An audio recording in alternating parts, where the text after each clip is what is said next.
സംസ്ഥാനത്ത് കൊച്ചിയിലും തിരുവനന്തപുരത്തുമായി വൻ മയക്കുമരുന്ന് വേട്ട. കൊച്ചിയിൽ ബാങ്ക് ജീവനക്കാരനിൽ നിന്നും 750 ഗ്രാം MDMA പിടികൂടി.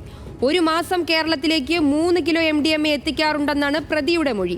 തിരുവനന്തപുരത്ത് മലദ്വാരത്തിൽ ഒളിപ്പിച്ച് കടത്താൻ ശ്രമിച്ച 110 ഗ്രാം MDMA-യുമായി 53-കാരൻ പിടിയിലായി.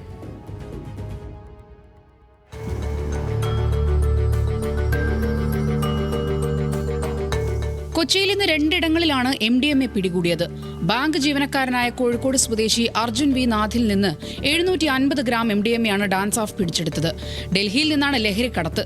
Water ഹീറ്ററിൽ ഒളിപ്പിച്ചാണ് MDMA എത്തിച്ചിരുന്നത്. ഒരു മാസം കേരളത്തിലേക്ക് 3 കിലോ MDMA എത്തിക്കാറുണ്ടെന്നും പ്രതി മൊഴി നൽകി.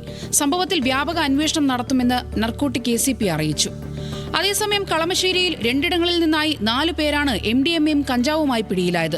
എറണാകുളം സ്വദേശി അനസ്, ഈരാട്ടുപേട്ട സ്വദേശി ഫെബിന എന്നിവരെ 3 ഗ്രാം MDMA-യും 84 ഗ്രാം കഞ്ചാവുമായാണ് പിടികൂടിയത്. കണ്ണൂർ സ്വദേശി ജാസിഫ്, പശ്ചിമ ബംഗാൾ സ്വദേശി മസൂദുൽ ബിശ്വാസ് എന്നിവരെ ലഹരിയുമായി കളമശ്ശേരി ഗ്ലാസ് ഫാക്ടറിക്ക് സമീപത്തു നിന്നുമാണ് അറസ്റ്റ് ചെയ്തത്.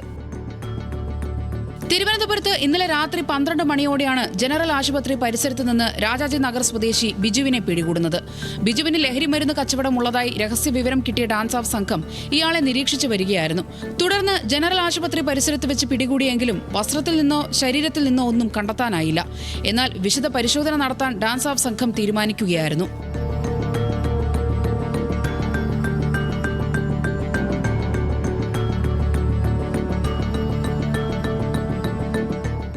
ജനറൽ ആശുപത്രിയിൽ നടത്തിയ പരിശോധനയിൽ 4 പാക്കറ്റുകളിലായി മലദ്വാരത്തിനുള്ളിൽ ഒളിപ്പിച്ച MDMA കണ്ടെടുത്തു. 110 ഗ്രാം MDMA വിദഗ്ധമായി പൊതിഞ്ഞാണ് ഒളിപ്പിച്ചിരുന്നത്. ബംഗളൂരുവിൽ നിന്നും MDMA വാങ്ങി നാഗർകോവിൽ വഴി കൊണ്ടുവരുമ്പോഴാണ് ബിജു പിടിയിലാകുന്നത്. പ്രതിയെ കന്റോൺമെന്റ് പോലീസിന് കൈമാറി.